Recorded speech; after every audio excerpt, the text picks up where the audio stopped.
बिस्मिल्लाहिर्रहमानिर्रहीम, अस्सलाम वालेकुम नाज़रीन। लाहौर पूछता है प्रोग्राम के साथ आपका मेज़बान अली हमज़ा आपकी खिदमत में हाजिर है। नाज़रीन, जैसा कि आप लोग जानते हैं कि ईद उल अज़हा का चांद चढ़ चुका है और ईद के दिन बहुत करीब आ गए हैं। उसी सिलसिले में आज ईद के हवाले से जितने भी मसाइल हैं, फ़िकी मसाइल हैं, शरई मसाइल हैं, उनको डिस्कस करने के लिए आज हमने दावत दे रखी है सदर जमीयत अहले हदीस अल्लामा शाम इलाही ज़हीर साहब को। इनके कुछ क्लिप सोशल मीडिया पे हर ईद पे वायरल हो जाते हैं, जिसमें कट्टा और गायें और भैंस की जो कुर्बानी है उसके हवाले से एक बहस जो है वो सोशल मीडिया पे चल पड़ती है। आइए आज के प्रोग्राम का बाकायदा आगाज़ करते हैं। अस्सलाम वालेकुम। वालेकुम अस्सलाम व रहमतुल्लाह। अल्लामा साहब कैसे हैं आप? खैरियत से? अल्लाह का करम, अल्लाह का माशाल्लाह चांद जो है चढ़ गया। अहलन व सहलन, मरहबा। अल्लाह ताला बेहतरीन उम्मत के लिए आसानी वाला। आमीन आमीन। आप हज पे भी जा रहे हैं? जी अल्हम्दुलिल्लाह। बहुत शुक्रिया, आपने हमें वक्त दिया। और अक्सर मैं बल्कि जो ईद उल अज़हा के मसाइल डिस्कस करना चाह रहा हूँ, सबसे पहले ईद से शुरू करते हैं कि मैं आपका एक जुमे का क्लिप देखता हूँ।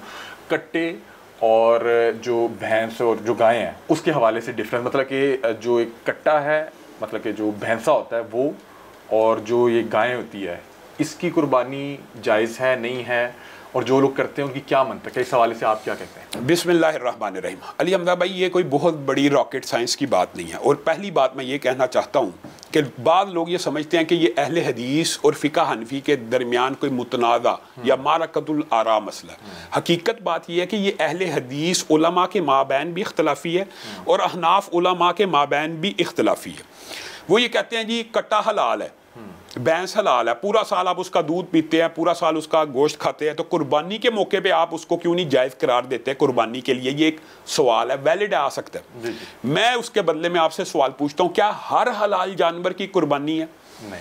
हाँ, अगर आप जैसा बंदा भी ये कह रहा है कि नहीं, क्यों, खरगोश हलाल है, उसकी कुर्बानी है, मुर्गी हलाल है, वो तो चलो कहते हैं ना परिंदा है, उसके अलावा घोड़ा हलाल है, उसकी क्या कुर्बानी होगी? हिरन हलाल है, उड़ियाल, नील गाय, जो भी है, या मारखोर, क्या इन सब की कुर्बानी होगी? क्या हर हलाल जानवर कुर्बानी के लिए? या कुरान पाक में उन 8 जोड़ों का जिक्र, यानी 8 जानवरों का और 4 जोड़ों का जिक्र मौजूद है। बहीमतुल अनाम, सूरत अनाम के अंदर समानियतु अज़वाज मिनल ज़ान इस्नैन व मिनल माज़ इस्नैन व मिनल इबिल इस्नैन व मिनल बकर इस्नैन। क्या मतलब? गाय का नर मादा, बकरी का नर मादा, भेड़ का नर मादा, ऊंट का नर मादा, ये 4 जोड़े असलन हलाल हैं कुर्बानी के लिए, नाम लेके। अब बात ये है, तो फिर बाद लोग कहते हैं दुम्बा कहाँ से आ गया? वो हदीस की तहत हलाल है कि रसूलुल्लाह सल्लल्लाहु अलैहि वसल्लम ने चतकुबरे मेंढे भी किए और दुम्बा भी किया, और हज़रत इब्राहिम की कुर्बानी के अंदर आपको पता दुम्बे का सारे का सारा वाक़या मौजूद है। असल जो बुनियादी नुक्ता इख्तिलाफ है वो ये है कि जो भैंसा है या कट्टा है, क्या वो गाय की किस्म है या नहीं? हाँ जी। अगर तो वो साइंसी तौर पर एक है, हिस्सी तौर पे, ज़ाहरी तौर पे अगर उसकी शक्ल गाय से मिलती है, क्या वो गाय है या वो भैंस है? क्या वो एक अलग नस्ल है कि गाय की नस्ल में? जो लोग उसे नौ मिनल बकर यानी गाय की नस्ल में से समझते हैं, उनके नज़दीक तो कुर्बानी होगी जायज़। ठीक है। जो उसको गाय की फैमिली ही नहीं मानते, उनके नज़दीक है नाजायज़। अगर कोई बंदा ये समझता है ये भैंस और कट्टा गाय की किस्म में से है, तो फिर वो उसको इजाज़त मिल सकती है उसके जहन के मुताबिक। लेकिन मुझे ये बताएं कि कट्टा करने का मकसद क्या होता है? कट्टा तो तब करे जब कट्टा सस्ता हो। यानी अगर आप ये हमसे फतवा लेना चाहते हैं जी कट्टे की कुर्बानी भी जायज़ करार दें, उम्मत के लिए आसानी होगी, उम्मत के लिए आसानी तब होगी जब वो सस्ता हो। वो तो गाय से भी महंगा होता है। लोग कहते हैं गोश्त ज़्यादा होता है। गोश्त तो ज़्यादा होता है 12, तो आम दिनों में वो खाएं। हमें उसकी कुर्बानी पे एतराज़ है, हमें उसके हलाल हराम होने पे एतराज़ नहीं है। अब बात समझ रहे हैं? ये जो बहस है ना कि हलाल है या हराम है, भाई हम सारी दुनिया उसको हलाल मानती है, लेकिन हम आपसे ये सवाल पूछते हैं कि हर हलाल जानवर की कुर्बानी है? नहीं, अल्लाह ने और रसूलुल्लाह ने कुर्बानी को 4 जानवरों में मुख्तस कर दिया। अगर हर हलाल की कुर्बानी है तो फिर हिरन की भी करें। उसके अदात और खसाइल इतने फ़र्क हैं अली भाई कि वो पानी को मरगूब जानती है, वो गंदे नाले में उतर जाती है, वो यानी आप समझते हैं, यानी उसके अदात और खसाइल, गाय की अदात और खसाइल से। और दूसरी बात ये आप किसी अब बायोलॉजिस्ट से पूछे कि क्या दोनों की एक फैमिली है, क्या दोनों एक स्पीशीज से ताल्लुक रखते हैं? नहीं रखते, दोनों अलग अलग स्पीशीज हैं, तो उनको अलग अलग, दोनों से एक ही ले रहे हैं, तो हमें लगता है कि दो में पैन पर आएंगे। हाँ, ये बात ऐसे ही है। अच्छा, मुझे बताएं कि जो लोग कट्टे की कुर्बानी करते हैं, मतलब कि मैंने देखा है, मुझे अभी आज एक शख्स बता रहा था कि आप जाएं ज़रा ये जो नॉर्दर्न एरियाज़ हैं, KPK की तरफ हो जाएँ, गाँव देहात में जाएँ, वहाँ करते ही सिर्फ कट्टा है। तो क्या जो लोग कट्टा कर रहे हैं फिर उनकी क्या कुर्बानी नहीं हो रही? बुनियादी तौर पे वही बात है कि अगर तो गाय की किस्म समझ के करते हैं और उनके पास फतावा उलमा के मौजूद हैं, तो वो तो उलमा की गर्दन पे बोझ है कि जिन्होंने ये फतवा दिया, और इसलिए उनकी हम कुर्बानी को क्यों ऐसे कहें। लेकिन एक इल्मी दलील हमने आपके सामने रखी है, अगर आपको समझ आती है गाय अवेलेबल है तो आप गाय की कुर्बानी करें, कुर्बानी के लिए गाय कर लें। तो आप पूरा साल कट्टा खाएं, आपको किसने मना किया? आपके नजदीक, हमारे नजदीक कट्टे की कुर्बानी नहीं हो रही, मतलब कि आपके नजदीक कोई कट्टा कर रहा है तो कुर्बानी नहीं लग रही, वो वैसे हलाल हो गया, सदका हो गया, लेकिन वो कुर्बानी के तौर पे कबूल नहीं। ये वही बात है, कोई हिरन करे और क्या ये बकरे, अच्छा हिरन की शक्ल बकरे से नहीं मिलती। अच्छा, मैंने इस पे भी आना था, मैंने देखा है कि बहुत से लोग हिरन, बारहसिंगा इसकी नुमाइश भी करते हैं और इसकी कुर्बानी शुरू करवा दी। अब आप ये बात बताएं कि हमने कट्टे की कुर्बानी को जायज करार दिया तो लोगों ने हिरनों की कुर्बानी शुरू कर दी। पाकिस्तान के अंदर बाद लोगों ने हिरनों की कुर्बानी पिछले साल की है, 12 सिंगे की कुर्बानी हुई है और बहुत से मुख्तलिफ नायाब जान। आप मुझे ये बताएं कि 12 सिंगा बकरी की किस्म या भेड़ की किस्म है या दुम्बे की किस्म है या हिरन किस्म है? इसका मतलब है फिर अगर आप ये बाब मफ्तूह करना चाहते हैं तो आप हर हलाल, फिर आप हर गोश्त वाले को क्यों मना कर रहे हैं? फिर आप घोड़े की कुर्बानी के क्यों खिलाफ है? लोमड़ी जो मर्जी नहीं, लोमड़ी तो हराम जानवर है ना। अच्छा। मैं कहता हूँ जो जानवर हलाल है और ठीक, यानी घोड़ा तो हलाल है ना। जी। तो घोड़े की कुर्बानी क्यों नहीं होती? घोड़ा, हिरन, 12 सिंगा, फिर आप ये रास्ता खोल दें और दुनिया का हर हलाल जानवर हलाल कर लें, हर गोश्त को भी हलाल करें, दुनिया का हर हलाल जानवर हलाल है। अच्छा अल्लामा साहब, मुझे बताएं कि जो लोग ये कुर्बानी करते हैं कट्टे की, उनके पास मंतक या दलील क्या? जाहिर बात है उनके पास भी तो कोई ना कोई इल्मी दलाइल या कुछ ना कुछ तो होगा। उनके पास 2 बड़े दलाइल हैं, उनमें से एक वो भी हमारे फेवर में जाता है। वो कहते हैं जी रसूलुल्लाह के दौर में नहीं थी, ये दलील हमारे हक में जाती है कि रसूलुल्लाह के दौर में नहीं थी तो रसूलुल्लाह, ये मानते हैं कि रसूलुल्लाह या सहाबा ने कभी नहीं की, ये वो मानते हैं कि भैंस नहीं ज़िबा की। अच्छा, फिर दूसरी बात कहते हैं जामूस जो है ना, लुगत में लिखा हुआ है कि गाय की एक किस्म है। अब मुझे बताएं जामूस और बकरा में कितना फ़र्क है? जामूस को अगर ट्रांसलेशन करें गाओ मेश, जिसको भैंस कहा जाता है, जामूस ही भैंस में आया ना उर्दू में, अरबी से ये आया ये लफ्ज़ भी, तो नाम भी अलग है, उसके मुदक्कर मुअन्नस का नाम भी अरबी में अलग है, इसके मुदक्कर मुअन्नस का नाम भी अलग है, तो इसको एक ही किस्म समझना ये बात वैलिड नहीं है। हाँ, उनकी दलील ये है गाय से शक्ल मिलती है, ये गाय ही की किस्म है, पहली दलील। दूसरी बात ये है कि वो एक ये दलील देते हैं, एक दलील और भी इल्मी तौर पे वो देते हैं कि रसूलुल्लाह सल्लल्लाहु अलैहि वसल्लम ने सदका फ़ितर में 4 नौ की बात की थी, चावल की, जौ की, तो आप नकदी भी तो देते हैं। हालांकि उनकी ये दलील उनके खिलाफ इसलिए है कि रसूलुल्लाह के दौर में ये जिनसे बतौर नकद भी इस्तेमाल होती थी, इसलिए हम नकदी में सदकातुल फ़ितर के कायल हैं। तो ये दलील इसकी नहीं बनती कि जी वो चूँकि गाय से शक्ल मिलती है। मुझे एक बात बताएं, ये मसला तो तब पेश आना चाहिए, असलन आपसे मैं पूछता हूँ, अगर मुल्क में गाय खत्म हो गई हो। और मैं ये पूछना चाह रहा हूँ कि जब कुरान पाक में जिन 8 जोड़ों का लिखा गया है, मेरा तो ज़ाती तौर पे ये ख्याल है कि आप सबसे पहले उन्हीं को तरजीह दे। बात है तब अगर खुदा ना खास्ता पूरी दुनिया से गाय खत्म हो जाएगी, फिर आप कट्टा के बारे में उलमा को बिठा, आप कभी कट्टा कर सकते हैं कुर्बानी में? कट्टा जब अल्लाह ताला ने देखें, मुझे एक बात अली भाई, जिस चीज में शक हो वो हम क्यों करें? हाँ, इन लोगों ने कह दिया कि मना नहीं, अब हमने करना है। हाँ, ये बात है, ये हमारे मुआशरे का अलमिया है। मैंने तो इसीलिए पहले भी कह दिया था, ये बाद हनाफ के जो मुतशद्दिद उलमा वो ये समझते हैं ये जी अहले हदीस और हनफियों की लड़ाई है। कतअन ये लड़ाई नहीं।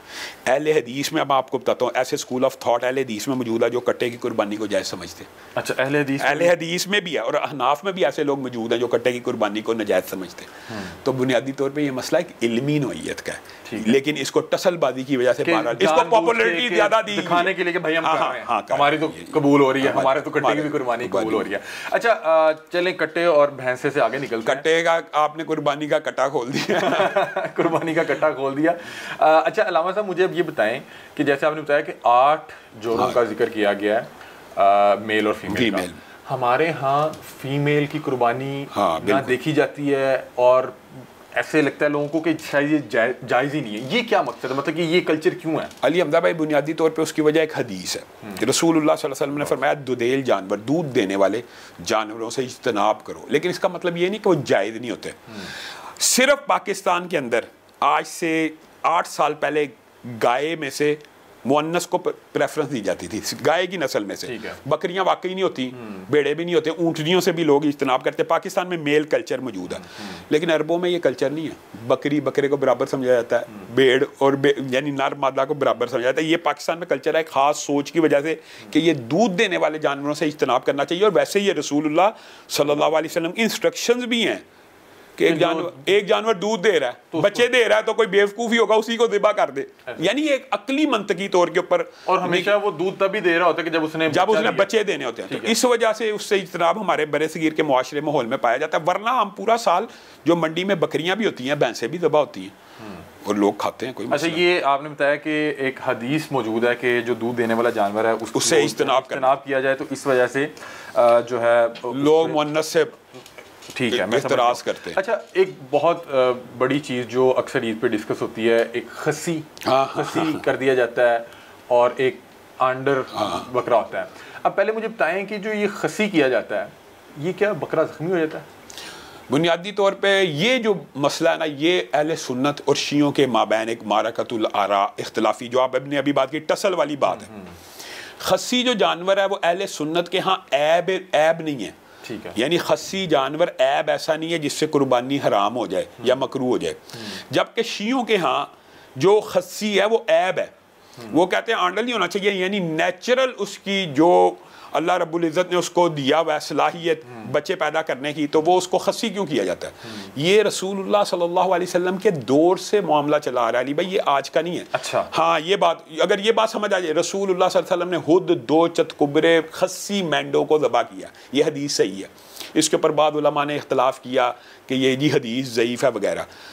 रसूलुल्लाह सल्लल्लाहु अलैहि वसल्लम की दीगर हदीस मिलाई जाए तो खस्सी किया क्यों जाता है जानवर को? पहली बात, गोश्त की क्वालिटी अच्छी लेने के लिए, ये बात ध्यान में रखें। जो आंडल या जिनको हम कहते हैं कि बदबूदार जानवर होते हैं, वो बकरा जिसको कहते हैं मुआशरे में उर्फ़े आम में, वो ये होता है अपना यूरिन वगैरह पीता है जी जी। उसकी वजह से उसकी गोश्त में बदतरीन बदबू पैदा होती है। आप अपना यूरिन पी जा रहा है और आप उसके करीब से भी गुजरेंगे, आपको बदबू, वो किसी भी घर में आएगा, पूरे मोहल्ले को और बदबू भी फैल जाती है। तो बेहतरीन गोश्त की क्वालिटी लेने के लिए, उसकी बदबू से बचने के लिए जानवरों को बचपन में खस्सी कर दिया जाता है। उसकी वजह से उसके गोश्त में बदबू नहीं आती, और दूसरी बात है उसके गोश्त में नशोनुमा बहुत तेज होती है, यानी गोश्त ज्यादा बढ़ता है। जो बदबूदार जानवर होता है ना, जिसको आपने कहा आंडल या बो बकरा कहते हैं, उसके अंदर गोश्त की नशोनुमा ज्यादा नहीं होती, उसका कद बढ़ जाता है, उसके अंदर ताकत कुव्वत होती है, लेकिन गोश्त की वो क्वालिटी या क्वांटिटी भी नहीं होती। अच्छा। तो गोश्त की बेहतरीन क्वालिटी लेने के लिए खस्सी करना ये ऐब माने नहीं है कुर्बानी से, क्योंकि रसूलुल्लाह सल्लल्लाहु अलैहि वसल्लम ने खुद 2 खस्सी चतकुबरे मेंढे कुर्बान किए। अब इख्तलाफ होना नहीं था चाहिए, लेकिन अहले तशय्युई के हाँ ये एक ऐब है। और वो कहते हैं जिस तरह अहले सुन्नत के यहाँ कान का कटा होना, ये अभी आगे जाके बात करते हैं कि ऐब कौन कौन से, वो कहते हैं अगर कान का कटा होना ऐब है तो एक जानवर को नमर्द बना दिया गया है, वो तो उसको हिजड़ा कहते हैं, रिप्रोडक्शन ही नहीं कर पा, वो उसको हिजड़ा कहते हैं हिजड़े की कुर्बानी करते हैं अहले सुन्नत। खस्सी बकरे को कहते हैं कि हिजड़ा बकरा। हाँ, तो यानी वो तो तंजन कहते हैं, मतलब कि वो भी टसल बन गई। हाँ, वो टसल है, वो 100% अहले तशय्युई मैंने देखा कि वो जो है वो खस्सी नहीं करते, वो उनके नजदीक ऐब है। ठीक है, उनके नजदीक तो ऐब है ना। सही। अच्छा, मुझे ये बताएं कि जो बकरा खस्सी किया जाता है वो अपनी नस्ल नहीं आगे बढ़ाता? जाहिर बात है, वो मतलब कि इस चीज से मुबर्रा हो जाता है। ठीक है, मतलब कि वो अहले सुन्नत और अहले हदीस के हाँ, अहले सुन्नत के 3 जो मकतबे फिक्र है ना, देवबंदी, बरेलवी, अहले हदीस, इन तीनों के नजदीक खस्सी बकरा जायज़ है, सिर्फ अहले तशय्युई के नजदीक। ठीक है। अच्छा, ये आंडर और खस्सी से आगे उस पर कंटिन्यू कर लेते हैं कि कौन कौन सा जो ऐब है जो अगर हो तो कुर्बानी नहीं हो सकती? ये एक हदीस में 4 ऐबों का जिक्र है, एक हदीस में 2 का, कुल मिला के आप समझिए ये 7 ऐब होते हैं। ठीक है। एक कान का कटा होना, एक सींग का कटा होना, और इसके अंदर सहाबा का इजमा है कि कान का कटा होना ये नहीं कि हल्का सा टक है तो वो आधा कटा हो या आधे के बराबर करीब तक कटा हो, सींग आधा टूटा हुआ हो या आधे के करीब। ये 2 ऐब एक हदीस में आ गए। बाकी 4 जो ऐब हैं वो एक हदीस में मौजूद हैं कि जानवर लंगड़ा ना हो, जानवर काना ना हो, ऐसी बीमारी ना हो जो देखने से नजर आए, और चौथा ऐब ये है इतना कमजोर ना हो कि उसकी हड्डियों में गूदा ना हो। ये 4 चीजें एक हदीस में है, वो कान कटा होना, सींग कटा होना दूसरी हदीस में। कुल ऐब 6 हो गए। 7वां ऐब उलमा ने इसमें ये डाला, इन ऐबों से कोई भी बड़ा ऐब होगा तो वो ऑटोमेटिकली इसमें शामिल है, यानी ये कुल 7 ऐब है। ठीक है। अगर एक जानवर काना है, उसकी कुर्बानी नहीं है तो अंधे की हो सकती है? नहीं, मतलब यानी जिसकी दोनों आंखें हराम है, अगर एक आंख की नहीं होनी तो बिल्कुल काने की नहीं है, तो दोनों, अगर एक लंगड़े की नहीं होनी तो 2 का, ये बात है। ये यानी 7 कुल ऐब बन गए। काना हो, लंगड़ा हो, बीमारी नजर आ रही हो, बीमारी नजर आने में स्किन डिजीज शामिल है, तो बुनियादी तौर पे भाई ये 7 वो ऐब हैं, यानी 6 जो हदीस में बयान हुए और 7वां वो जो इनसे बड़ा हो। तो लामहला तौर पे वो सारे के सारे जो जानवर हैं, एक काना मतलब कि दोनों ही आंखें नहीं है, हाँ, तो बिल्कुल अगर एक लंगड़ा तो चारों ही नहीं है तो वो तो जाहिर बात है। अगर हड्डियों में गुद्दा नहीं है तो वो हराम है, तो बिल्कुल ही कमजोर और लागर हो तो वो बिल्कुल यानी वो उसकी कुर्बानी नहीं होगी। अच्छा, अभी आपने सींग का बताया कि अगर सींग टूटा हो, इस तरह नहीं, बिल्कुल आधे से ज्यादा टूटा और पता लग रहा हो कि ये बाकायदा तौर पे टूट गया है, तो वो कुर्बानी नहीं लग सकता। लेकिन इससे जानवर हराम नहीं होता।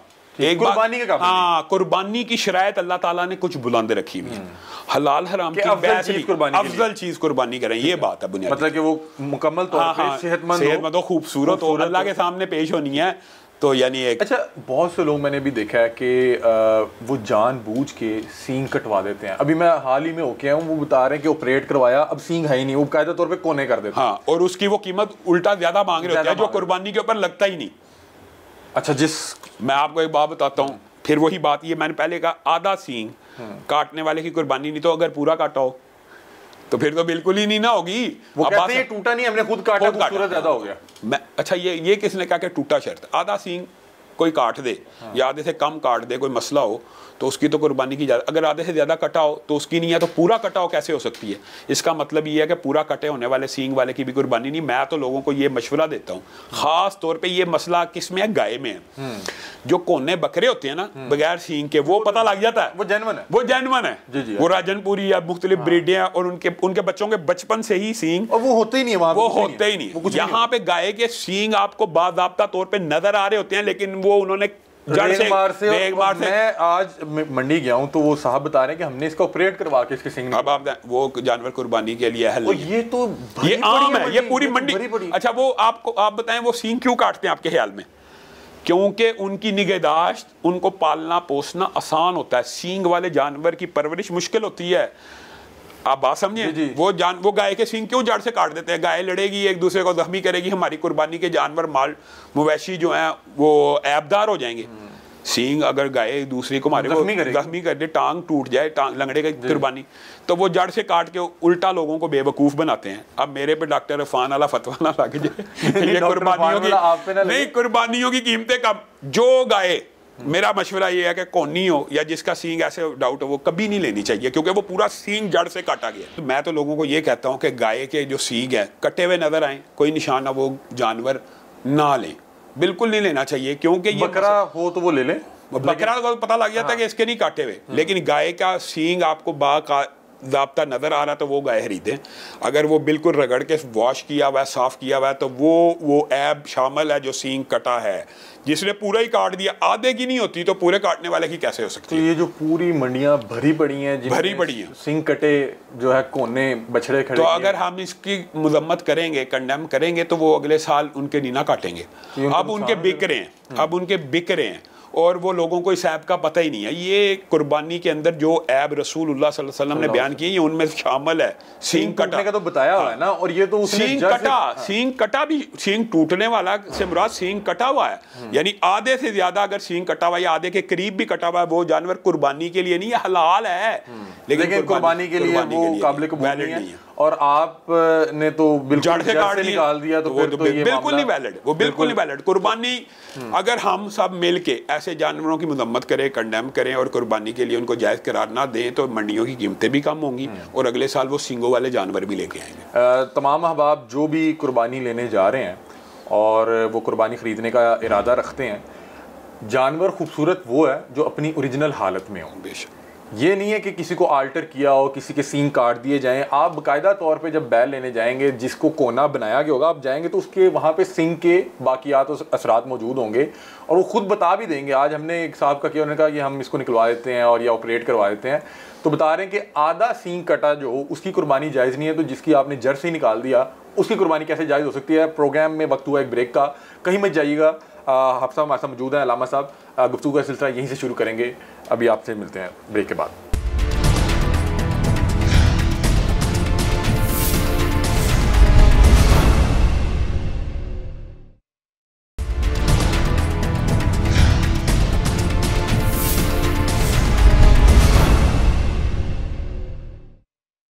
वेलकम बैक नाज़रीन, अल्लामा शाम साहब हमारे साथ मौजूद हैं और हम इनसे गुफ्तगू का सिलसिला वहीं से एक बार फिर से शुरू करते हैं। अल्लामा साहब, मुझे ये बताइएगा कि जो कुर्बानी के दिन हैं या कुर्बानी के अय्याम हैं वो कितने हैं, या किस किस दिन तक कुर्बानी हो सकती है? जो उर्फ़ आम में मैं बताऊँ कि जो यानी कि मशहूर है वो ये है कि तीसरे दिन की ज़ोहर से पहले तक कुर्बानी जायज़ है। मुझे ज़रा कुर्बानी के दिन और अयाम के हवाले से। अच्छा अली भाई, बुनियादी तौर पे ये भी एक मारकातुल आरा इख्तिलाफी मसला मारूफ है। इसके अंदर भी वही बात है कि टसलबाजी भी है और कुछ इज्तिहादी नौइयत का इख्तिलाफ भी है। अब मुझे आपने बताना है कि जब हम सारे हज करने के लिए जाते हैं, सारे मुसलमान जाते हैं, तब कुर्बानी के दिन कितने होते हैं? और जब हम पाकिस्तान में होते हैं तब कुर्बानी के दिन कितने होते हैं? कुरान पाक की आयत है, फमन ताज्जल फी यौमैन फला इस्मा अलैहि। ईद के बाद जो 11 और 12 में ना मेरे 13 तक रहने की इजाजत है जी। और जो 11-12 भी रहे, फमन ताज्जल फी यौमैन, 2 दिन पहले आ जाए।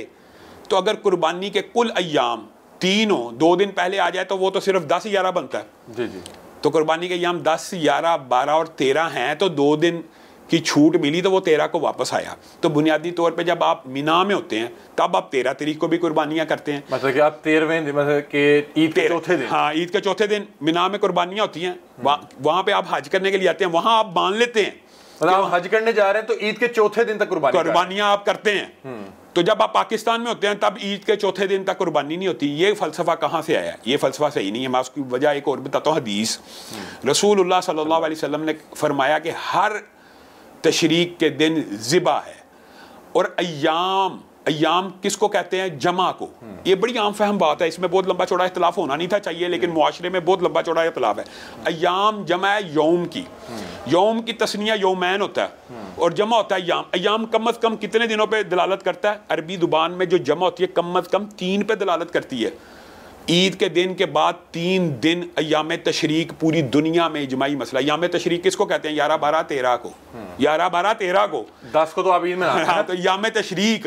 अब हर यौम तशरीक के ऊपर ज़िबा की हदीस भी मौजूद है। और फिर आप ये देखें कि अय्याम मादूदात, अय्याम मालूमात, कुरान पाक में भी इनको 3 दिन से मुत्तसिफ किया गया।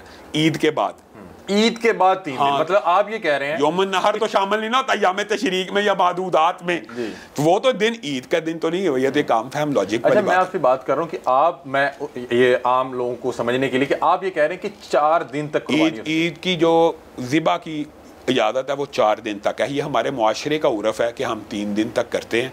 इसके तीसरे दिन भी बताया गया कि बस आप नहीं, लेकिन मगरब तक आप कुर्बानी करें, तीसरे दिन कोई मसला नहीं। वो लोग इसलिए कहते हैं कि असर के वक्त छुरी फेर दो। ये तो एक चलो उर्फ हो गया ना मामला कि यार मगरब टाइम, जिनके नज़दीक 3 दिन कुर्बानियां, मगरब के दिन अगला दिन शुरू हो जाता है ना इस्लाम में। मगरब से आपको पता, लेकिन आप ये कह रहे हैं कि ईद के चौथे दिन कुर्बानी करनी चाहिए। मैं अल्लाह के फजलो करम से आपको पता है कि अहले हदीस मकतबा फ़िक्र चौथे दिन पाकिस्तान में कुर्बानी करता है। हमारे अपने इदारे में चौथे दिन कुर्बानियाँ होती हैं। हाफ़िज़ मोहम्मद सल्फ़ी साहब कराची में चौथे दिन ऊँट की कुर्बानी करते हैं। तो ये आप ये समझ लें, आप ये समझ लें टसल वाली बात है। हम ये समझते हैं कि सुन्नत का हया होना चाहिए। सऊदी अरब में मिना के अंदर तो चौथे दिन कुर्बानियाँ हो रही हैं, वहाँ पे आपको एतराज़ नहीं है। सऊदी अरब में ईद के चौथे दिन भी कुर्बानी हो रही है, पूरी दुनिया में होती है। अच्छा। पाकिस्तान में क्यों नहीं हो सकती? तो पाकिस्तान में जब हम करते हैं ये इस बात के ऊपर, वही बात है, टसल वाली बात है। लेकिन इसमें ना मैं ये भी समझता हूँ कि ये टसल नहीं होना चाहिए, ये कि इज्तिहादी राय है। वैसे मुझे जहाँ तक पता है कि बहुत से लोगों को ईद के चौथे दिन कुर्बानी के बारे में इल्म नहीं है। लेकिन एक बात बताएं, अल्लाह के फजलो करम से जो सुन्नतें मतरूक है, यानी जिस सुन्नत को तर्क कर दिया गया, उसका भी हया होना चाहिए कि नहीं, मुआशरे में होना चाहिए। अब अहले हदीस मकतबा फ़िक्र के अंदर आपको पता है जनाजा ऊंची आवाज़ में पढ़ाया जाता है। जी जी। अहले सुन्नत बाकी तो सारा हल्की बात, तो इसका मतलब है खामोशी से पढ़ाना भी तो जायज़ है ना। हम मानते हैं जायज़ है, हम ऊंची क्यों पढ़ाते हैं आपके ख्याल में? कि एक सुन्नत के अलावा एक और बात कि लोगों को दुआएं नहीं आती। तो जब ऊंची पड़ेगा तो आमीन तो कह सकेंगे, या दुआ के साथ दुआ जुबान तो चला लिप सिंक कर सकते हैं। आप बात समझ रहे हैं? तो अगर चौथे दिन कुर्बानी की सुन्नत का हया हम नहीं करेंगे तो कौन करेगा? तो चौथे दिन के तक कुर्बानी होनी चाहिए और इसका इब्लाग होना चाहिए। और ये भी वही बात आई, मैं ये बात जरूर कहना चाहता हूँ, क्योंकि हमारे पाकिस्तान में फ़िक़ा हनफी की अक्सरियत है, वो ये समझते हैं ये जी फ़िक़ा हनफियों की मुखालफत नहीं। ये भी एक इज्तिहादी नौइयत का मसला है। खुद अहले हदीस में बाद आलम 3 दिन को कहते हैं उर्फ है तो कर लो, अब मुआशरे में एक उर्फ है चौथे दिन ना करो। यानी इसी तरह हनाफ में भी चौथे दिन की कुर्बानी के कायल लोग मौजूद हैं। तो एक इज्तिहादी नौइयत का मसला हो जब रसूलुल्लाह सल्लल्लाहु अलैहि वसल्लम से साबित हो, कुरान की आयत से साबित है, और आप देखें ना फमन ताज्जल फी यौमैन से साबित है। कोई हाजी 12 तारीख को, यानी आप ये बताएं कोई हाजी जो भी हज करने के लिए जाता है वो 11 को, यानी 10, अगर 2 दिन वो 10 और 11 को कुर्बानी का दिन समझते हैं तो 11वीं तारीख को मिना से वापस आता है, समझे? नहीं आता, वो 12 को आता है या 13 को आता है, मतलब कि ईद के चौथे। बात आम लॉजिकली, यानी कुरान की आयत है यार, कुरान की नस है, या वो 13 को वापस आता है या जो रुखसत है वो 12 को वापस आ जाता है। अगर 12 तक ही दिन है तो फिर उसको 11 को वापस आना चाहिए कुर्बानी के लिए। अब बात समझ, वापस आ जाए फिर एहराम को। तो ये बात मेरे ख्याल में एक वही बात है कि कुछ चीज़ें मुआशरे में गलतुल आम है, उसका इबलाग मौजूद नहीं है, तो उसका इबलाग करना चाहिए। लेकिन अहयाए सुन्नत से ये बातें फैल जाती हैं। मसलन आज आपने पूछ लिया तो ये बात ट्रैवल तो करेगी। और इसी तरह सुन्नतों की बाद मतरूक सुन्नतें भी तो होती हैं ना। आप देखें अहले हदीस अव्वल टाइम पे नमाज पढ़ते हैं, जो हनाफ होते हैं वो आखिरी टाइम पे पढ़ते हैं, तो दोनों में नमाज पढ़ना जायज़ है ना। लेकिन हम दोनों इतने स्टबन हुए हैं, हम हमेशा ही पहले टाइम पढ़ेंगे, वो हमेशा ही आखिरी टाइम पढ़ेंगे। कभी तो यार दोनों सुनो, ये समझ रहे हैं ना, ये बात है, पहले टाइम पढ़ने, कभी आप आखिरी टाइम। अगर ये हो जाए ना मुआशरे में तो ये टसलबादियां खत्म हो जाए। अच्छा, मुझे ये बताइएगा, अब मैं थोड़ा सा ईद के दिन के हवाले से पूछना चाह रहा हूँ कि बहुत से लोग ईद की नमाज से पहले तकबीर कर देते हैं। क्या ईद की नमाज से पहले तकबीर हो सकती है? अच्छा, अब बात ये बताएं कि ये तो एक ऐसी चीज़ है जिसके बारे में वादे नस मौजूद है। अबू बुरदा ने रसूलुल्लाह सल्लल्लाहु अलैहि वसल्लम के सहाबी, वो सुबह उठते हैं, कुर्बानी के लिए एक बकरी लाए हुए हैं, अपने मुआशरे पे नज़र डालते हैं और देखते हैं यार ये बड़े गरीब लोग हैं। वो सुबह सुबह उठते हैं, ईद की नमाज से पहले उसकी ज़िबा करते हैं और रसूलुल्लाह के पीछे ईद पढ़ने आ जाते हैं। और रसूलुल्लाह सल्लल्लाहु अलैहि वसल्लम को आके अपनी बतौर नेकी के इजहार के लिए तहदीस नेमत के तौर पे बताते हैं कि अल्लाह के रसूल, आज मैं ईद की नमाज आपके पीछे तो पढ़ी है, लेकिन मैं अपने घर से कुर्बानी कर आया हूँ, मैं अपने घर से कुर्बानी ईद की नमाज से पहले कर आया हूँ। इस नीयत देखे कितनी उम्दा है कि मेरे मोहल्ले में गरीब लोग हैं, सबसे पहले उनकी पेट में जाओ अबू बुरदा की बकरी का गोश्त जाए तो मुझे सवाब मिले। रसूलुल्लाह सल्लल्लाहु अलैहि वसल्लम की पेशानी के ऊपर सिलबटें पड़ गई। तो रसूलुल्लाह सल्लल्लाहु अलैहि वसल्लम ने अबू बुरदा को कहा, अगर आप कुर्बानी का सवाब हासिल करना चाहते हैं तो ईद की नमाज के बाद करें। अब ईद की नमाज कितने मिनट की होती है? 5 मिनट, 10 मिनट लगा लें। तो 10 मिनट पहले अगर किया तो वो इसलिए कबूल नहीं कि रसूलुल्लाह की सुन्नत नहीं है, और 10 मिनट बाद किया तो इसलिए कुर्बानी है कि वह रसूलुल्लाह के फरमान के मुताबिक है। तो जो बंदा ईद की नमाज से पहले कुर्बानी करता है ना, उसकी कोई कुर्बानी नहीं, वो सदका तो हो सकता, कुर्बानी नहीं है। तो ये जो कसाई हैं ये तो फजर के बाद अच्छा, ये जो बात होती है ना, ये कसाई होता है वकील।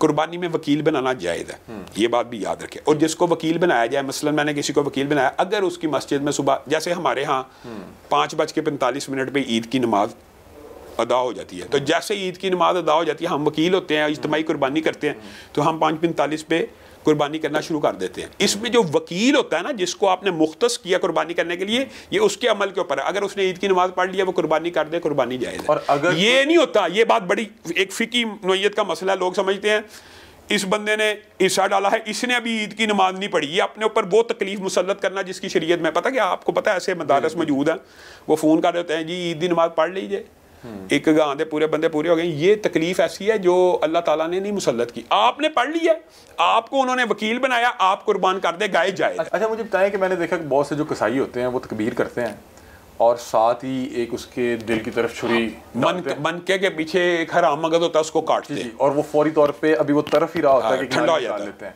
फौरी तौर पे भी वो तरफ रहा है और उसकी नाली निकाल लेते हैं। क्या ये ठीक है? अली भाई, बुनियादी तौर पे रसूलुल्लाह सल्लल्लाहु अलैहि वसल्लम ने ज़िबा का जो तरीका बताया, सुन्नत तरीका ये है कि जब तेज़ छुरी के साथ उसको ज़िबा किया जाए, तीनों नसें काट जाएं, तो उसका पूरा खून बहने दिया जाए। ये जो कसाईयों का अमल है, ये जितने लोगों ने कुर्बानी करनी है उनको मना करना कि जब वो कुर्बानी करके ज़िबा करते हैं, ये अपनी आसानी के लिए करते हैं, उन्होंने उस दिन दिहाड़ी लगानी होती है, ज़िबा करके 2 या 3 मिनट बकरे को, जानवर को ठंडा होने के लिए, पूरा खून निकलने के लिए दें। जब वो हराम मगज़ के अंदर छुरी मारते हैं ना, तो वो बुनियादी तौर पे ब्रेन का ताल्लुक पूरी जो उनकी स्पाइनल कॉर्ड से काट देते हैं। तो जितने अमल होते हैं, दिल का धड़कना, हर हिस्स बंद हो जाती है। उससे क्या होता है, जानवर ठंडा हो जाता है। खून कहाँ रह जाता है? वेन्स के अंदर रह जाता है। खून पूरा निकलने देना ज़िबा के लिए, ज़िबा कहते हैं उसको है कि खून पूरा निकले, तो खून पूरा निकलना चाहिए। और ये जो अमल है ये कसाईयों का गलत है, ये अपनी सहूलत के लिए वो करते हैं। अच्छा नहीं, ये तो आप बता रहे हैं कि वो इशारा काट देते हैं, वो मंदा सा तोड़ते हैं। एक है कि वो दिल की तरफ एक छुरी चलाते हैं, दिल की तरफ छुरी चलाते हैं, वो फेफड़ों की जो नाली होती है सांस की वो भी निकालते हैं। कसाईयों के मुख्तलिफ तरीके होते हैं, वो ठंडा करने के लिए होता है कि जानवर ज़्यादा ना तड़पे, और ये नहीं करना चाहिए, खून पूरा बहने दिया जाना चाहिए और फिर उसको, यानी जो सुन्नत तरीका शरीयत। और जो किसी एक जानवर के सामने दूसरे जानवर को ज़िबा करना, ये भी जायज़ और दुरुस्त नहीं है। रसूलुल्लाह सल्लल्लाहु अलैहि वसल्लम ने फरमाया किसी, अच्छा ये देखिए हमारा दीन ऐसा है कि ज़िबा में भी एहसान है, ये भी हदीस है। वो क्या है, एक जानवर के सामने दूसरा ज़िबा ना किया जाए। तुम उसको 2 मौतें दे रहे हो, पहले अपने भाई को मरता देखे यानी अपने साथी को, फिर उसकी गर्दन पे छुरी चले, तो ऐसा अमल नहीं करना चाहिए। लेकिन जहाँ पे इज़्तरार हो, अब मिसाल दे रहा हूँ, हज के ऊपर है, 1000 ऊँट खड़े हैं और उन्होंने हज़ारों कुर्बानियाँ करनी है, 27 लाख अफराद ने हज करना है, लाखों कुर्बानियाँ, वहाँ पे इज़्तरारी हालत होती है कि वो छुरी चलाते जाते हैं। अरबों का आपको पता है नहर करने का बड़ा फास्ट तरीका होता है। हमारे यहाँ पे एक ऊँट 10 मिनट में दबा होता है, 15 मिनट में सिर्फ महल्ला इकट्ठा होता है, और पूरा महल्ला इकट्ठा होता है, और वहाँ पे 100-150 ऊँट 10 मिनट में वो ज़िबा कर देते हैं। अच्छा मुझे बताएं कि कुछ लोग बड़े अजीबोगरीब अंदाज में ज़िबा करते हैं। मैंने देखा कि यहाँ पे शायद KPK वाली साइड की कुछ वीडियोस थी कि एक तो कट्टा है, जान में भी ज्यादा है, आप तो उसकी कुर्बानी बहरहाल मानते नहीं है, वो कोई बिफर गया, आउट ऑफ कंट्रोल है, तो उसको बकायदा तौर पे पहले पिस्टल की गोली मारी, वो जख्मी हुआ, तरफने लग गया, फिर करीब गए, उसको तकबीर की, या कट्टा बहुत बड़ा है तो वो खड़ा ही हुआ है, एक बंदा गया, एक छुरी फेर गया, वो आधी फिर गई, आधी नहीं फिरी, फिर दूसरा गया, दूसरी फेर दी। ये बुनियादी तौर पे अली भाई इस बारे में हदीस वादे मौजूद है, जो जानवर बिफर जाए रसूलुल्लाह सल्लल्लाहु अलैहि वसल्लम ने फरमाया उसको ज़िबा करो, चाहे तीर से चाहे नेज़े से, जो बिफर जाए। वैसे ज़िबा का जो सुन्नत तरीका है वो रसूलुल्लाह ने नहर का भी बता दिया। नहर होता है ऊँट को, कि ऊँट को खड़े खड़े ज़िबा किया जाए, उसके अंदर उसको कम तकलीफ होती है, ये सुन्नत के मुताबिक है। और ये जो बड़े जानवर होते हैं इनको लिटा के ज़िबा किया जाए, इसमें इनको कम तकलीफ होती है। एक जानवर बिफर गया तो रसूलुल्लाह से सहाबा ने पूछा कि वो बिफर गया, रसूलुल्लाह ने कहा तीर चला दो, नेज़े से ज़िबा कर दो। तो उस तनाजुर में अगर वाकई कोई जानवर बिफर जाए, उसको गोली मार के उसको गिरा के ज़िबा करना जायज़ है। वो उसका आपको दलील दूसरी भी मिल जाएगी। शिकार कैसे होता है, शिकार भी इसी तरह होता है, आप जख्मी कर देते हैं और फिर उसको जाके ज़िबा करते हैं, तो ये जायज़ तरीके हैं। यानी अगर नेज़ा तीर से जायज़ है तो गोली के साथ भी जायज़ है, कोई हर्ज नहीं है। जो दूसरा तरीका है जिसमें कम से कम अदियत हो वो भी जायज़ है। जो आपने कहा बाल लोग कट्टे को भी नहर करते हैं या गाय को भी नहर करते हैं, इससे जानवर हलाल हराम नहीं होता। मुराद तो ज़िबा करना है ना, खून निकालना नसों से, ये जायज़ तरीके हैं। अच्छा कुर्बानी के बाद सबसे पहले ये कलेजी, बल्कि एक सवाल मैं यहाँ पे एक और ऐड कर लूँ, मेरे टीम मेंबर की तरफ से मुझे दिया गया था कि बहुत से लोग हाथ लगवाते हैं, किसी बड़े को बुलाया कि भाईजान ये ज़रा बरकत के लिए छुरी से पहले, यानी कि तकबीर से पहले छुरी पे ज़रा हाथ लगा दें, या किसी जो शख्स वहाँ पे मौजूद नहीं है या वफात पा चुके उसके नाम की कुर्बानी कर देना, इस हवाले से क्या अली भाई ये तो आपने 2 सवाल किए। ये जो हम माशरे का उर्फ है ना कि बड़े का हाथ लगवा लिया, ये क्यों हुआ ये भी सुने। लोग जब अपने हाथ से कुर्बानी नहीं ना करते, वो छुरी को हाथ लगा के कसाई को वकील बनाते हैं, यानी नियाबत उसको देते हैं। खुद करना चाहिए। रसूलुल्लाह के दौर में औरतें खुद कुर्बान किया करती हैं। ये मैंने आपसे सवाल करना था कि अगर खातून भी तकबीर कर सकती है? बिल्कुल कर सकती है। ये भी देखें गलतुल आम है, औरत खुद कुर्बानी कर सकती है। और रसूलुल्लाह के दौर में सहाबिया ने तेज़ पत्थर के साथ कुर्बानी की है, तेज़ पत्थर से। तो छुरी से तो बहरहाल वो कुंदी होता है, पत्थर जितना मर्जी तेज़ हो, तो औरतें भी कुर्बानी कर सकती हैं। बल्कि मुझे आपको अपने बच्चों को, अपने बुजुर्गों को ये आदत डालनी चाहिए कि खुद छुरी चलाएं। ये असल में फ़लसफ़ा कुर्बानी है। क्या अल्लाह, अगर मैं तेरी रज़ा के लिए इस जान को कुर्बान कर रहा हूँ तो ज़रूरत पड़ी अपनी भी कुर्बान कर दूंगा। खुद करेंगे तो वो एहसास पैदा होगा। अगर कसाई करता रहेगा, आप घर के अंदर बैठे रहे हैं, आपके अंदर वो दिल, वो जज्बात पैदा नहीं होते। इसलिए ये मुआशरती उर्फ है, इसको मैं तो हराम नहीं कर सकता। मतलब छुरी लगाने से हराम तो नहीं हो जाता। तो ये बुजुर्गों की एक, ये क्यों लगाते हैं, इसके पीछे ये साइकोलॉजी ये होती है।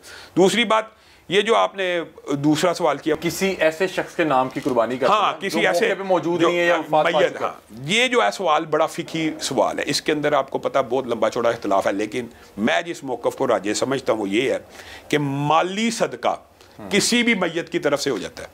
और खुद रसूलुल्लाह सल्लल्लाहु अलैहि वसल्लम ने जब कुर्बानी की, उन्होंने कहा ये मेरे और मेरे घर वालों की तरफ से, और ये उम्मत की तरफ से, उम्मत के उन गरीबों की तरफ से। तो मुझे बताएं कि रसूलुल्लाह के सारे घर वाले तो जिंदा नहीं थे। जी जी। हदीजा तो फोत हो चुकी थी। जी जी। वैसा इसका मतलब है कि मैयत की तरफ से कुर्बानी माली सदक़े के तौर पे हो सकती है। तो इसी तरह अगर मैं कहूँ माली सदका वैसे भी ये होता है कि कोई भी बंदा अपने दोस्त की तरफ से सबील लगवा ले, माँ की तरफ से लगवा ले, बाप की तरफ से लगवा ले, तो कुर्बानी भी बुनियादी तौर पे माली सदका, बदनी इबादत नहीं है। तो माली सदके के तौर के ऊपर अगर कुर्बानी कोई बंदा अपने फौतशुदा वालिदैन की तरफ से करता है, ये मसला एक समझने की ज़रूरत है की तरफ से करना और एक उनके लिए करना, एक बड़ा एक बारीक फ़र्क ये है कि बाद लोग ये समझते हैं कि ये जी अहले हदीस देखें जी माली सदका करते हैं, रसूलुल्लाह की जानब से भी कर देते हैं, वालदैन अपने फौतशुदा वालदैन की तरफ से भी करते हैं, हम उनकी तरफ से करते हैं, उनके नाम पे नहीं करते। बाद लोग कुर्बानी जब करने पे आते हैं तो रसूलुल्लाह सल्लल्लाहु अलैहि वसल्लम या अली हजवेरी जब 11वीं शरीफ का दूध बांटा जाता है उनके नाम पे दे दिया जाता है, उनकी तरफ से नहीं दिया जाता। अगर आप उनकी तरफ से देना तो 100% जायज़ है, उनके नाम पे नहीं देना। मैं समझ गया हूँ, मैं इस कॉन्सेप्ट को समझ गया हूँ। गैर अल्लाह के नाम पे नहीं हो सकता, सिर्फ अल्लाह के नाम पे। हाँ, नाम अल्लाह के हो, उनकी तरफ से हो तो जायज़ है। ठीक है। अच्छा, मैं ये जो आपने बीच में बिल्कुल थोड़ी सी गुफ्तगू हुई कि खातून तकबीर कर सकती है। हाँ, तकबीर करे, कुर्बानी करे, करनी चाहिए, करनी चाहिए। हाँ, क्यों नहीं करते? हाँ, ये बताएं। मैं कहता हूँ हमारे यहाँ जो मर्द हैं वो भी नहीं कर पाते। हमारे यहाँ मर्द छुरी गाय की गर्दन पे या ऊंट की गर्दन पे नहीं फेर सकते अली भाई, कसाई को कहते हैं। तो ये हमारी उम्मत हमारी कौम तो ऐसे पैदा हो कि अगर कोई किसी शख्स को पता लगे कि फलां जगह किसी खातून ने तकबीर की है तो कहेगा अस्तगफिरुल्लाह, ये क्या हो गया, ये मैं मुफ्ती साहब से पूछता हूँ। हाँ, लोगों को नहीं पता, लोगों को नहीं पता। बिल्कुल खवातीन क्यों तकबीर नहीं करनी चाहिए, करनी चाहिए, मतलब कि इसको हमें आम करना चाहिए, बिल्कुल आम करना चाहिए, बिल्कुल करना चाहिए। अच्छा, एक और चीज़ मुझे बताएं कि अगर आपका जो कसाई है वो तकबीर नहीं पढ़ता, हाँ, यानी भूल जाता है बिस्मिल्लाह अल्लाह अकबर कहना भी, हाँ, इसके बारे में उलमा के मौक़िफ़ यही है कि निस्यान जो है ना इस उम्मत के ऊपर माफ़ है। एक है जानबूझ के आमदन ना पढ़ना, एक है भूल गया तो उसकी कुर्बानी जायज़ होगी। भूल चूक इस्लाम में माफ़ है, भूल चूक माफ़ है, तो भूल चूक के अंदर वो मसला आ जाएगा कि उसको माफ़ कर दिया जाएगा। अच्छा, चलें, अब कुर्बानी हो गई है तो अब जरा खाने की तरफ आते हैं कि क्या क्या चीज़ खाई जा सकती है, क्या क्या नहीं खा सकते। लेकिन उससे पहले वक्त हुआ एक ब्रेक का, कहीं मत जाइएगा, अल्लामा साहब हमारे साथ मौजूद हैं, गुफ्तगू का सिलसिला यहीं से शुरू करेंगे।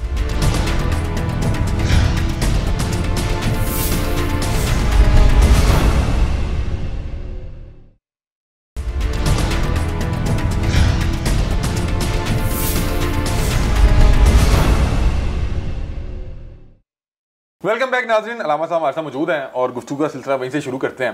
अल्लामा साहब, कुर्बानी हो गई है, सबसे पहले मुझे ये बता दें, अल्लाह कबूल कर ले। आमीन आमीन, अल्लाह पाक कबूल फरमाए तमाम अहबाब जो कुर्बानी की नीयत करके जो है जानवर ख़रीदने जा रहे हैं।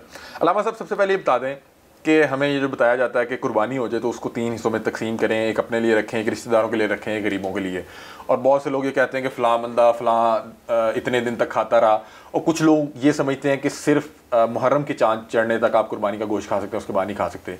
तो इस हवाले से बता दें कि तकसीम किस तरह से करना चाहिए, कितना करना चाहिए, क्या तमाम गोश्त भी आप खुद रख सकते हैं, और कब तक आप कुर्बानी का गोश्त खा सकते हैं? बुनियादी तौर पे अली भाई इसमें इस्लाम में कोई कदगन नहीं है। एक होता है मुस्तहिब होना, सुन्नत होना। तो रसूलुल्लाह सल्लल्लाहु अलैहि वसल्लम ने हज़रत आयशा से पूछा कोई चीज़ है, कोई चीज़ बाकी है, तो उन्होंने कहा वो बकरी की रान बाकी है। तो रसूलुल्लाह ने कहा सिर्फ वही बाकी नहीं है, बाकी सब बाकी है, यानी जो अल्लाह के पास पहुंचे। ये है तरगीब देना। अगर कुर्बानी बंदा करे, और कुरान पाक में भी हुक्म है कि 22 को खिलाओ, फ़कीर को खिलाओ, काने को, मोतर, यानी सारे का जिक्र मौजूद है कि जब आप कुर्बानी करो खुद भी खाओ और गरीबों को भी खिलाओ। एक है मुस्तहिब अमल। मुस्तहिब अमल तो यही है कि सारा अल्लाह के रास्ते में बांट दिया जाए। फिर मुस्तहिब अमल तो ये है कि कम अज़ कम 3 हिस्से बना दिए जाए। लेकिन अगर कोई बंदा ये कहे कि मैंने ही सारे, मेरे घर वाले इस चीज़ के मुस्तहिक हैं, मैंने तो आज 1 साल बाद बकरा की है, मैं तो पूरा साल मेरे बीवी बच्चे नहीं खा सके, मैं ही खाना चाहता हूँ, तो इसमें भी कोई कदगन नहीं है। ये लोगों का इतराज़ गलत है। बाद लोग समझते हैं जी पूरा रख लिया। जायज़ होना अलग बात है। देखें, एक है जायज़ होना, एक है मुस्तहिब होना। मुस्तहिब आपको बता दिया सारा सदका करे, 3 करे, मैक्सिमम करे। लेकिन अगर एक बंदा पूरा ही रख लेता तो क्या जायज़ है? 100% जायज़ है। मतलब आप कुर्बानी करके पूरा गोश्त भी घर रख सकते हैं? रख सकते। और कब? लेकिन असल बात यह है वो कुर्बानी का पूरा फलसफा नहीं उसने राहत किया जो गरीबों। देखिए, मैं कहता हूँ एक बंदा ऐसा गरीब भी तो हो सकता है, गरीब भी तो पैसे जोड़ के कुर्बानी कर सकता है, उसने पूरा साल गोश्त नहीं खाया, आज वो चाहता है कि मेरे बीवी बच्चे खा लें, कुछ दिन खुल के खाएं, तो वो रख ले, उसमें एतराज़ नहीं है। लेकिन कुर्बानी का फलसफा ये है कि तू तो पूरा साल खाता था, गरीब तो खाते नहीं, उनको भी तो खिला। आजकल कुर्बानी तो वो लोग करते हैं जो मुतमव्वल गिराने के हैं, तो कम अज़ कम उनको तो, गरीब लोगों को बकरा जो सारा साल नहीं खा सकते, उनके पेट में डालना चाहिए। कब तक खा सकते हैं? हाँ, ये इसकी कोई हद, ये बात सारी ये बातें गलत हैं। अच्छा, पूरा साल रखना चाहे रख लें, कुर्बानी रखना चाहे रख लें। ये मजाक तो बना हुआ जी, 6 महीने बाद फ्रिज से निकला। जायज़ होना एक अलग बात है, मुस्तहिब होना, करना क्या चाहिए वो देखें। एक होता है तरगीब और करना ये चाहिए, वो हम भी कहेंगे यार 1 दिन में ख़त्म कर लो, 2 दिन में। लेकिन अगर कोई बंदा के फ्रिज में पड़ा 6 महीने से तो हराम हो गया, कोई हराम नहीं होता। मुहर्रम का चांद आ जाए, सफ़र का आ जाए, कोई हराम नहीं होता। अच्छा, कुर्बानी होती है तो हमारे यहाँ एक रवायत है, कल्चर है, और मेरा ख्याल है ये सुन्नत अमल भी है। ये आप बताएंगे कि सबसे पहले जो कलेजी और फेफड़े वगैरह होते हैं इसकी हांडी पकती है, और जहाँ तक मुझे पता है बताया जाता है कि ये शायद सुन्नत है। नहीं, वो सुन्नत की जो बात है ना, ये बात दुरुस्त है। रसूलुल्लाह सल्लल्लाहु अलैहि वसल्लम कुर्बानी के दिन कुर्बानी के गोश्त से और कुर्बानी के जानवर से अपना रोज़ा इफ्तार करते थे। मुराद ये नहीं कि रोज़ा होता है, पानी बंदा पीता है, मीठा खाता है, जो लेकिन खाना जो खाना चाहिए वो कुर्बानी का खाना चाहिए। तो सबसे पहले जो चीज़ निकलती है नेचुरली वो कलेजी होती है, और उसको सबसे पहले पका लिया जाता है। तो बहरहाल ये सुन्नत तो एक बहुत अच्छी सुन्नत है कि इंसान कुर्बानी के गोश्त से इफ्तिताह करे अपने खाने का। कुर्बानी के दिन जो खाने का इफ्तिताह है वो कुर्बानी के गोश्त से करना मुस्तहब है। कुर्बानी के दिन मुर्गी खाना कुर्बानी के दिन कोई बेवकूफ़ी मुर्गी खाता होगा? नहीं है, बड़े नहीं तो खाएं, वो भी जायज़ है, वो जायज़ तो है ना। कुछ लोग मतलब कुर्बानी के दिन भी मुर्गी खा रहे होते हैं कि जी हम नहीं खाते कुर्बानी का गोश्त। हाँ, वो कुछ लोग तो कुर्बानी से वैसे एलर्जी होते हैं, उनको तो कुर्बानी के नाम से चिढ़ होती है। वो भी ये दोबारा ट्रेंड शुरू हो जाएंगे जी, कुर्बानी छोड़ेगा, कूलर लगा लें पानी का फलाना। क्या कहेंगे आप मुझे एक बात बताएं, ये जो कंसेप्ट है वो मोबाइल आईफोन लेने वक्त नहीं उनके जहन में आता? अच्छा, आईफोन लेने से पहले कूलर लगवा दें। ये कभी आपने सुना आईफोन की जगह कूलर लगवा लें? या अच्छा, ये भी एक और आपने तो ये बात की है, मैंने पिछले दिनों पोस्ट पढ़ी है कि मस्जिद में जो सीमेंट की बोरी देने से बेहतर है किसी गरीब के घर गंदम की बोरी दे दो। ये इस तरह की पोस्टें भी चलती हैं। यानी आप जो कुर्बानी के शियार हैं, शियार कुर्बानी इतना अहम है अली हमजा भाई, ये शायद लोगों को अंदाज़ा नहीं है। रसूलुल्लाह सल्लल्लाहु अलैहि वसल्लम ने फरमाया जिस बंदे के पास इस्तिताअत है कि वो कुर्बानी कर सकता हो और वो कुर्बानी ना करे, वो हमारी ईदगाह में ना आए। यही मैंने पूछा था कि कुर्बानी कब फर्ज होती है? हाँ, जब आपके पास इतने पैसे मौजूद हों जिससे आप जानवर खरीद सकते हैं, आपके ऊपर फ़र्ज है। इसके लिए ज़कात का निसाब नहीं है। ये भी एक गलत बात है कि साहिब जो ज़कात का निसाब होगा तो फ़र्ज है। अगर आपकी जेब में कुर्बानी के पैसे मौजूद हैं, मतलब तो 20-30 हज़ार रुपये मौजूद है, 20-30 हज़ार मौजूद है, तो आप गाय के अंदर हिस्सा डालें। अगर 40-50 हज़ार मौजूद है, बकरा खरीदें, क्योंकि रसूलुल्लाह ने फरमाया जिसकी पास इस्तिताअत है और उसने कुर्बानी ना की वो हमारी ईदगाह में ना आए। अच्छा, मुझे बताइएगा कि बकरे के बहुत से लोग कपूरे भी खाते हैं, ओजरी भी खाते हैं, लेकिन इस पर बहुत से लोगों की इख्तिलाफ राय भी है। कुछ लोग इसको नहीं पसंद करते, कुछ लोग कहते हैं कि नहीं ये खाने नहीं चाहिए, मकरूह है। कोई जानवर जो कुर्बानी का जानवर उसमें कुछ हिस्से मकरूह भी हैं, या क्या मामला? बुनियादी तौर अली भाई, बुनियादी तौर पे कुरान और सुन्नत के मुताबिक जो जानवर हलाल होता है ना, ज़िबा हो गया, उसका हर उज़्व हलाल होता है। अच्छा। ओजरी भी हलाल है, कपूरे भी हलाल है, मगज़ भी हलाल है, कलेजी भी हलाल है, ये सारी चीज़ें हलाल है। हाँ, फ़िक़्ह हनफी के अंदर ये फतावाजात मौजूद हैं कि ये 7 चीज़ें हराम है, लेकिन अफसोस कुर्बानी के जानवर में भी हराम, वो कहते हैं मकरूह है तहरीमी इसको। अच्छा, तो फिर भी दुख की बात पता क्या है कि वो उनके फतवे के ऊपर फिर भी अमल नहीं होता। आप मगर गुर्दे कपूरे की दुकान पे चले जाएं, चल रहे हैं, वो सारे चल रहे हैं। ओजरी भी चलती है, ओजरी बड़े लोग खाते हैं, तो ये जायज़ है। जब एक चीज़ जब अल्लाह ने हलाल की होती है ना, उसको हलाल रहने देना चाहिए, उसको हाम हाँ हराम करना ही नहीं चाहिए। तो ये गुर्दा हो गया, कपूरे हो गए, ओजरी हो गए, मगज़ हो गए, ये जो बाकी चीज़ें इन्होंने मकरूह तहरीमी बनाई हुई है, उसका कुरान और सुन्नत से कोई सबूत नहीं मिलता। हर ज़िबा करने वाले जानवर के जो ज़िबा हो गया ना, उसका बहता हुआ खून अल्लाह ताला ने कहा हराम है, वो खून नहीं बंदा पी सकता।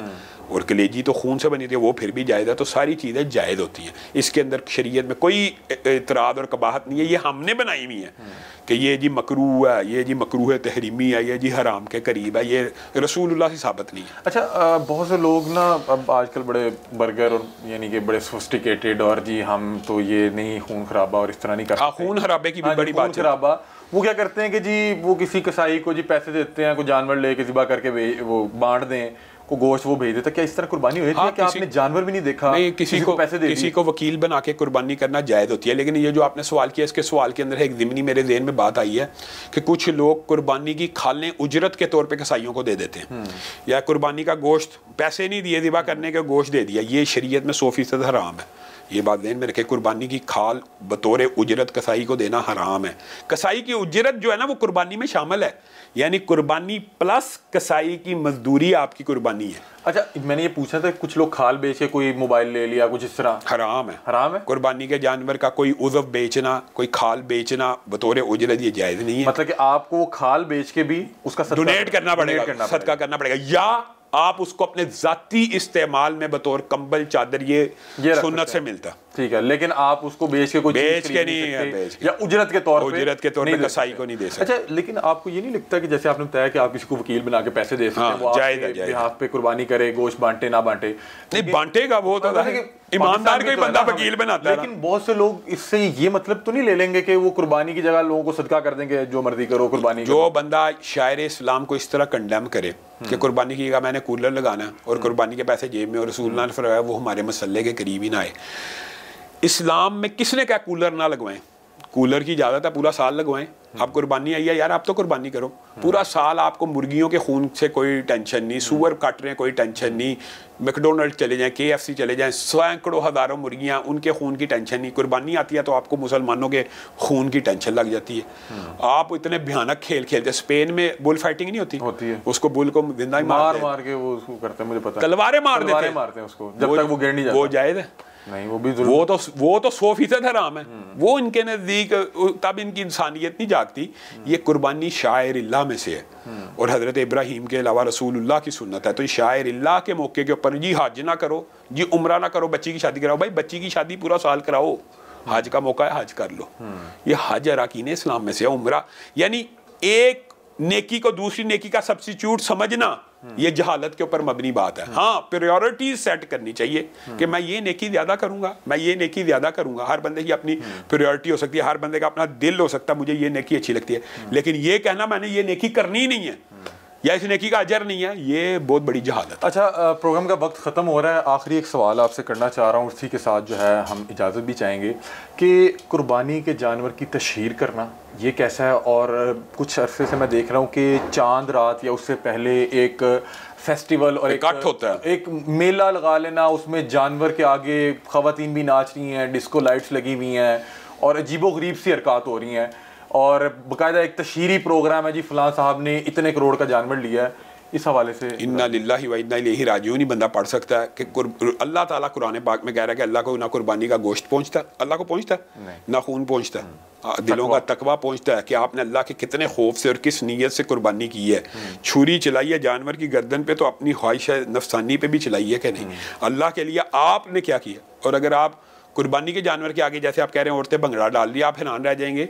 हमारे यहाँ पे भी कुछ ऐसे घर मौजूद हैं, वो कुर्बानी के जानवरों की गर्दनें ऊपर बांधते हैं। मैं उनको कहता हूँ यार, ताकि हमारा जानवर बड़ा नजर आए। बाहर से नजर भी है, दरवाजे के बाहर से भी। अब मुझे बताया वो बेचारा जानवर ना बैठ सकता है, तो ये कुर्बानी कर रहे हैं कि तशहीर कर रहे हैं। तो रियाकारी जो है, रियाकारी एक ऐसा अमल है जिससे अमाल नेक बर्बाद हो जाते हैं। रसूलुल्लाह सल्लल्लाहु अलैहि वसल्लम ने फरमाया, बंदा नमाज के लिए आता है अल्लाह के लिए पढ़ने, लेकिन साथ वाले बंदे को देख के अपनी नमाज को खूबसूरत करता है, मुज़य्यन करता है। आया तो अल्लाह के लिए था, लेकिन उसकी वो नमाज कबूल नहीं होती कि बंदा खड़ा था तो मैंने लंबी कर ली। अच्छा, तो जो बंदा लोगों के लिए कुर्बानी की तशहीर करे, रियाकारी करे, उसकी कैसे कबूल? अच्छा, बस ये इख्तिताम ही है। बस मैं चाहूँगा इस पर भी आप थोड़ी सी बात बता दें कि ये जो 50-50 लाख 50-50 करोड़ के जानवर हैं, वो जानवर खड़े होने से आवाज़ आ रहे हैं, वो उसको 3 बंदे मिलके उठा रहे हैं और वो सांस इस अंदाज में ले रहा है कि वो लग रहा है कि बीमार है, क्योंकि उसके ऊपर इतना उन लोगों ने गोश्त चढ़ा दिया। सही बात है। और उसको पता नहीं क्या क्या फीड खिलाई है, और वो ज़्यादातर फीड सारी ये वलायती फीड होती है, ये बाहर से वो उसकी फीड्स आती हैं। क्या ये कुर्बानी के अमल को बुनियादी तौर पे भी ये भी आ जाएगी तशहीर की नीयत से और रियाकारी की नीयत से? अगर तो उसने रियाकारी और शोहरत की वजह से ये काम किया, उसका अमल ज़ाया। यहाँ तक आपने जो दूसरा फीड का सवाल किया ना, ये जानवरों के लिए हलाल हराम अली भाई फ़र्क होता है। यानी मुर्गी के लिए तो कीड़े वगैरह खाना जायज़ है, हमारे लिए नहीं जायज़, तो इसलिए वो हलाल है। इसलिए जानवरों की वो फीड जो चारे वगैरह में आती है वो जानवर के लिए हलाल है। लेकिन ये जो आपने सवाल उठाया ना, 50 लाख का करोड़ का जानवर सांस ही नहीं आ रहा, वो मरने लग रहा है, आवाज आ रहा है, तो वो तो ये देखिए डैमेज में आ गया, वो तो डैमेज में आ गया, वो तो उसकी हालत में आ गया। और एक बात सिर्फ मैं ज़िमनी तौर पे खुद ऐड करना चाहता हूँ लोगों की अवेयरनेस के लिए, वो सवाल आप कुदरती कर नहीं सके। दोंदा जानवर, 2 दांत का जानवर करना चाहिए कम अज़ कम। रसूलुल्लाह सल्लल्लाहु अलैहि वसल्लम ने सिर्फ 2 दांत की शर्त बयान किया, और भेड़ का 1 साल का उसके लिए लगेगा जिसकी जेब में पैसे नहीं है या जानवर अवेलेबल नहीं है। सिर्फ 2 शर्तें। तो भेड़ का 1 साल, कोई उम्र नहीं, हर जानवर के लिए दोंदा शर्त है। 2 दांत। मैं तो दोंदा और चोगा इसलिए नहीं पूछा कि अब ये हर शख्स को पता है कि 2 दांत है तो दोंदा हो गया, 4 दांत है, 2 दांत मिनिमम उम्र है कुर्बानी के लिए। लेकिन जो ये लोग कहते हैं कि छतरा 6 माह लग जाता है, ये बात बिल्कुल 100% गलत है, 100% गलत है। ये बात लोगों को बतानी चाहिए कि छतरा 6 महीने का उसका लगना है।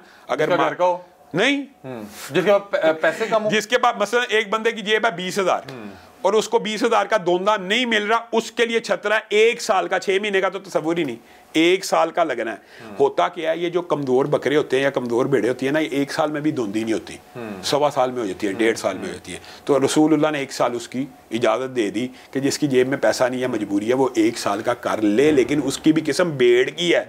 बकरा कम अज कम धोंदा, गाय कम अज कम धोंदी, ऊंट कम अज कम धोंदा। और आपको पता है बकरा जो सेहतमंद होता है 1 साल में धोंदा होता है, गाय 2 साल में होती है, ऊंट 5 साल में होता है। तो ये शर्त उम्रों की नहीं है, 2 दांत की है। अगर 2 साल तक भी बकरे के 2 दांत नहीं आए तो कुर्बानी के लायक नहीं। बहुत शुक्रिया। हमारे साथ अल्लामा शाम इलाही ज़हीर साहब मौजूद थे और हमने ईद के हवाले से जितने भी सवालात मेरे जहन में थे, जितने भी मसाइल मेरे जहन में थे, जितने भी शक व शुबात थे, वो मैंने इनसे पूछे और इन्होंने बड़े अच्छे अंदाज में, बड़े तफसीली अंदाज में मेरी रहनुमाई फरमाई। और ये प्रोग्राम जब आप देखेंगे तो आपकी भी रहनुमाई हो सकेगी।